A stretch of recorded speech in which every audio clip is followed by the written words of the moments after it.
Dans cette vidéo, je vais disséquer et corriger des messages de prospection créés par ChatGPT. ChatGPT, t'en as sans doute déjà entendu parler.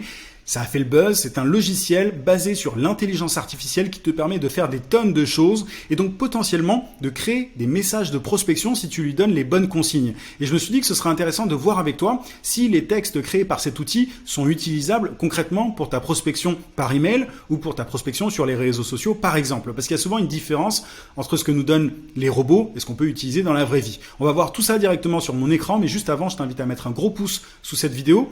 Ça me permet de voir que ce genre de contenu te plaît. Abonne-toi aussi à la chaîne si ce n'est pas déjà fait. J'ai des centaines de vidéos sur la vente, sur le marketing, sur l'entrepreneuriat. Donc ça risque de te plaire. Active la cloche de notification aussi pour ne pas rater les prochains contenus. Je publie une fois par semaine. Et si tu veux aller plus loin, une fois que tu as regardé cette vidéo, si tu veux développer ton business en 5 minutes par jour, j'ai ce que j'appelle des emails secrets. Tu as le lien d'inscription en description. Tu peux aussi cliquer sur le i. En t'inscrivant, c'est simple. Tu vas recevoir chaque matin à 9 h un email rempli de conseils, de méthodes, d'astuces pour trouver plus de clients et pour facturer tes services à prix d'or. Mon meilleur contenu se trouve dans ces emails secrets. YouTube n'est que la partie visible de l'iceberg. Il y a plus de 10 000 entrepreneurs qui sont déjà inscrits. Donc si tu es coach, consultant, formateur, freelance, bref, si tu vends tes services et que tu veux passer au niveau supérieur, c'est vraiment là que ça se passe. Clique sur le lien en description ou sur le i. Ceci étant dit, passons à la première consigne que je voulais donner à ChatGPT. Alors, je vais lui demander de rédiger un email de prospection à destination d'un e-commerce et je vais lui dire que l'objectif est de proposer un service de gestion de publicité Facebook. Et alors, évidemment, je prends cet exemple, ça aurait pu être autre chose, mais comme ça, on va voir concrètement le texte qu'il génère. Je tape sur Enter, et là, il va rédiger un email, en commençant évidemment par l'objet. Donc, je vais te le lire d'abord. Objet, proposition de service de gestion de publicité Facebook pour votre e-commerce. Monsieur, madame, je suis... votre nom, consultant en marketing numérique chez nom de votre entreprise. Je suis tombé sur votre e-commerce, nom de votre e-commerce, et j'ai été impressionné par la qualité de vos produits et la présentation de votre site web. Je crois que je pourrais vous aider à augmenter votre chiffre d'affaires en mettant en place une campagne publicitaire efficace sur Facebook. Grâce à notre expertise en matière de ciblage publicitaire, nous pourrions vous aider à atteindre une audience ciblée et à maximiser votre retour sur investissement. Notre service de gestion de publicité Facebook comprend la création d'annonces, la gestion des enchères, le suivi des performances et l'optimisation en continu pour maximiser les résultats. Nous pouvons également vous fournir des rapports détaillés sur les performances de vos annonces pour vous aider à comprendre les résultats de votre campagne. Si vous êtes intéressé par notre service, je serai ravi de vous proposer une démo gratuite pour vous montrer comment nous pouvons vous aider à augmenter vos ventes. Veuillez me contacter à votre adresse email ou votre numéro de téléphone pour discuter de cette opportunité plus en détail, dans l'attente de vous entendre, c'est bizarre, votre nom cordialement. Alors, l'email, tu vois, est pas mal. Peut-être même que ça t'impressionne si tu n'as jamais vu ChatGPT à l'œuvre. Tu te dis, c'est quand même impressionnant, tu as donné juste une petite consigne et il fait ça. Alors, le problème de cet email, il n'est pas mauvais, Et il y a plein de gens qui pourraient l'utiliser, qui pourraient même avoir des résultats. Mais pour moi, le problème d'un tel email, c'est qu'il est ultra générique.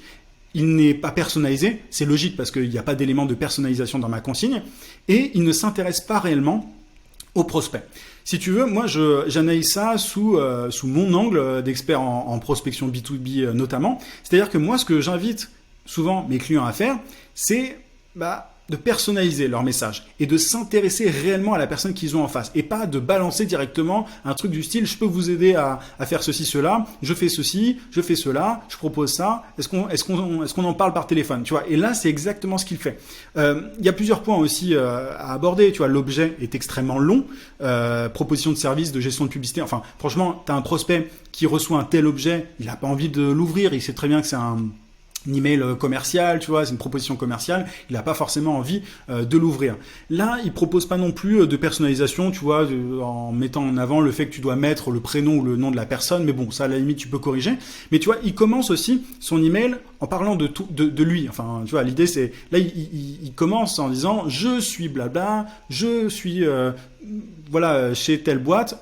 C'est pas forcément le truc le plus pertinent. Moi, j'aurais commencé directement par « Je suis tombé sur votre e-commerce », mais en précisant notamment comment est-ce que je suis tombé dessus, parce que là, tu vois, je suis tombé par hasard sur votre e-commerce ou j'ai trouvé votre site par hasard, ça, plus personne n'y croit.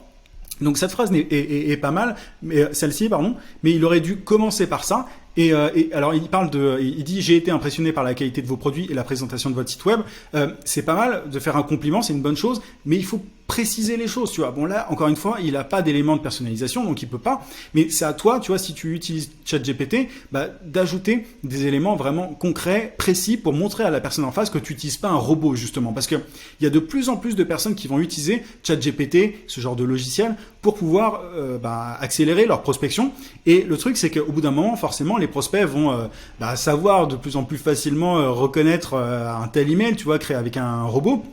Donc ceux qui vont décrocher le plus de contrats seront ceux qui personnaliseront, qui peut-être céderont d'un logiciel comme ça basé sur l'intelligence artificielle, mais qui ajouteront en plus des éléments personnalisés. Donc là, tu vois, moi j'aurais pas mis un objet d'email aussi long, en tout cas, j'aurais pas commencé en disant je suis blabla, j'aurais dit je suis tombé sur votre e-commerce via votre interview sur tel site. Enfin, tu vois, donner un truc un peu concret.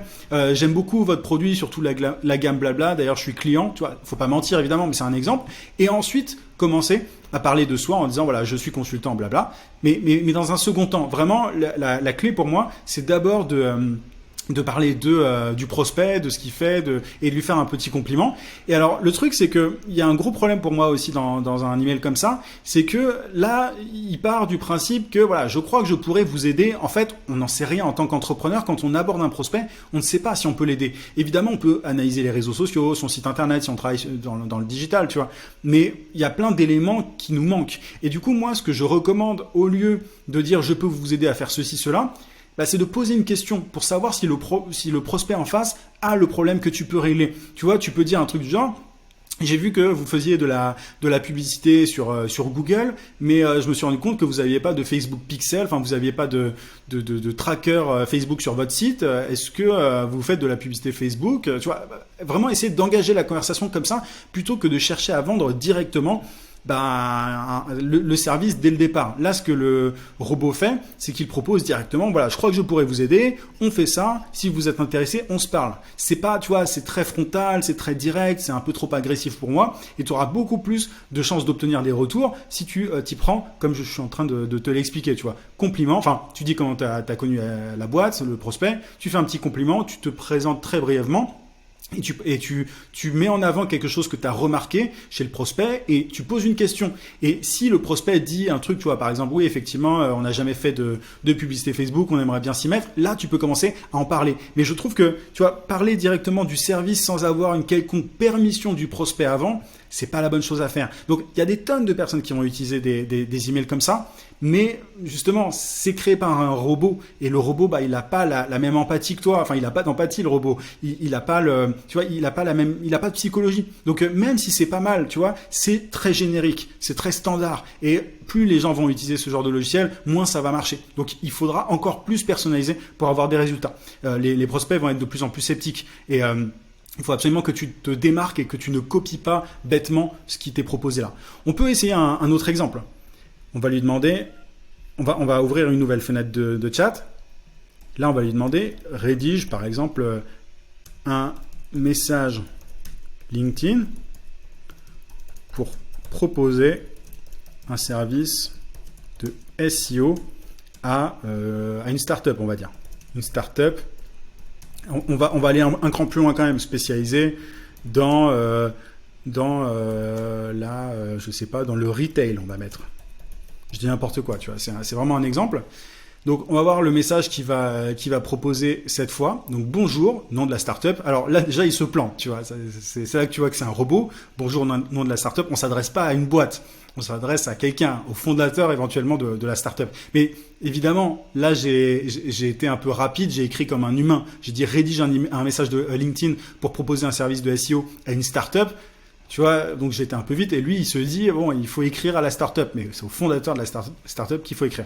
Donc, bonjour, nom de la startup, c'est la première erreur. J'ai remarqué que votre entreprise est spécialisée dans le retail et je me permets de vous contacter pour vous proposer mes services en matière de référencement naturel, SEO. Donc là, déjà, enfin, il y a un problème dans cette phrase-là, mais il sait ce qu'est le SEO. Tu vois, j'ai écrit vite fait SEO, j'ai même pas écrit référencement naturel, et il sait très bien ce que c'est. Avec mon expérience dans l'optimisation des sites web pour les moteurs de recherche, je suis convaincu que je peux vous aider à améliorer votre visibilité en ligne et à générer plus de trafic qualifié sur votre site. Si vous êtes intéressé, je serais ravi de vous rencontrer pour discuter de vos besoins en matière de SEO et de vous présenter un plan d'action détaillé, sincèrement, votre nom. Alors, plusieurs soucis, donc le bonjour au nom de la startup, mais il commence bien, tu vois. J'ai remarqué que votre entreprise est spécialisée dans le retail, etc. Mais là, déjà, il dérape. Et je me permets de vous contacter pour vous proposer blabla. Là, direct, il est frontal, il est agressif, il propose ses services sans trop se poser de questions. C'est pas la bonne chose à faire. Tu vois, c'est-à-dire qu'on n'aborde pas un prospect pour lui dire j'ai ça à vous proposer.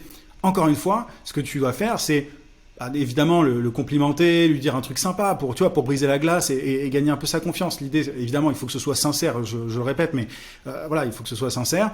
Mais tu brises la glace et ensuite tu poses une question. Tiens, j'ai vu que vous faisiez pas ceci, que vous faisiez pas cela. Est-ce que c'est volontaire? Est-ce que vous comptez changer les choses? Est-ce que ça vous intéresse d'aller plus loin sur ce sujet? Tu vois, tu poses une question. Ne propose pas tes services, ne fais pas le robot. Là, il fait exactement ce qu'il faut pas faire. Il propose le service direct d'entrée de jeu comme tout le monde fait ça. Alors que c'est vraiment le truc à pas faire. Et c'est logique que le robot propose un tel texte parce que c'est justement le genre de scripts qui sont proposés par certains experts en marketing et en vente, tu vois. Et moi, je l'ai vu sur le terrain, ça ne marche pas bien. Ça marche un peu. Il y a évidemment des gens qui peuvent te répondre avec ce genre de message, mais c'est pas le truc le plus efficace. Donc tu vois, avec mon expérience dans l'optimisation, donc là il est en train de dérouler son expérience, en quoi il est compétent, alors que le prospect en face n'a même pas exprimé d'intérêt encore.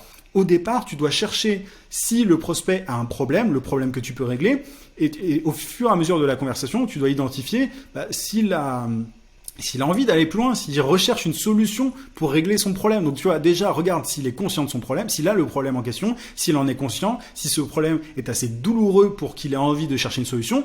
Et au fur et à mesure, tu peux parler un peu plus de toi. Mais ne commence pas avec un tel message. Tu vois, ne fais surtout pas ça. Et si vous êtes intéressé, je serais ravi de vous rencontrer pour discuter de vos besoins en matière de SEO et de vous présenter un plan d'action détaillé. Il ne termine même pas par une question. Pour engager la conversation avec un prospect, le mieux c'est de terminer par une question. C'est pas de dire si vous êtes intéressé, je serais ravi d'en discuter. Tu vois, il y a pas ça n'amène pas à une réponse. Ça ne pousse pas la personne en face à te répondre. Voilà. Bref, c'est générique, c'est froid, c'est pas mauvais, c'est pas bon. Tu vois, c'est un peu ce que je pourrais te dire. On va terminer par un dernier message un dernier email de prospection. On va changer un petit peu. Je vais rédiger un truc différent. Rédige un email de prospection à destination d'une PME. Je suis consultant en management et je veux aider la société sur cette problématique. Bon, je tape sur Enter, tu vois, j'aurais pu donner d'autres infos, là c'est un autre exemple. Offre de services en management pour votre PME. Tu vois encore le même souci. C'est-à-dire que là, voilà, il est très littéral dans son objet, il joue pas sur la curiosité, il n'essaie pas d'intriguer le prospect, il dit direct, voilà, de façon très générique, très littérale, offre de services en management pour votre PME. C'est clair, hein, tu vois, c'est très clair. Mais bon, c'est pas ce qui donne le plus envie au prospect de cliquer sur ouvrir. Donc, monsieur ou madame, c'est marrant d'ailleurs, il aurait pu mettre ça entre parenthèses, je suis consultant. Donc voilà, il commence à parler de lui encore. Je suis consultant en management et je souhaiterais vous proposer mes services pour aider votre entreprise à relever les défis liés à ce domaine. Bon, il commence, il dit, c'est extrêmement long d'ailleurs. Enfin, ça va. C'est pas trop long, mais tu vois, il commence en parlant de lui. En tant que PME, je sais que vous devez faire face à des problématiques variées, comme l'optimisation. Donc là, en fait, il dit des trucs qui sont pas mal, tu vois. Mais il est en train de partir d'un postulat. Vous avez ces problèmes. Alors qu'en face, le prospect n'a peut-être pas ce problème. Ou alors, il ne le ressent pas, il n'en est pas conscient. Donc, tu vois, c'est pour moi un vrai souci. Et ensuite, il parle de son expérience, mon expérience professionnelle et mes compétences en matière de management. On lui a rien demandé, mais il donne quand même ses compétences. Je serais ravi de vous rencontrer. Pareil, je peux pas me répéter, mais il pose pas de questions, il fait pas vraiment d'appel à l'action, dans l'attente de votre réponse. Enfin voilà, c'est très générique, ces différents textes qu'on a vus sont basés sur des scripts qui sont proposés par certaines startups, par certains consultants. C'est pas terrible. Moi, en tout cas, franchement, depuis que je fais de la prospection et depuis que j'accompagne et que je forme des entrepreneurs sur ce sujet, je peux te le dire, c'est vraiment pas ce qui marche le mieux. Donc, prends ça avec des pincettes. Aide-toi de ChatGPT, de ce genre d'outils, si tu le veux, pour aller un peu plus vite. Mais surtout, ajoute des éléments de personnalisation. Ne parle pas que de toi. Intéresse-toi réellement à tes prospects. Pose des questions. Enfin bref, tout ce qu'on a vu dans cette vidéo. J'espère que ça t'a été utile. Si c'est le cas, n'hésite pas à mettre un gros pouce sous cette vidéo. Ça me montrera aussi que voilà, ce genre de contenu te plaît. Et pour aller plus loin, je te l'ai dit, si tu veux développer ton business en 5 minutes par jour, inscris-toi à mes emails secrets. Tu as le lien en description. Tu peux cliquer aussi sur le i. Je te souhaite plein de succès et je te dis à très vite dans un prochain contenu.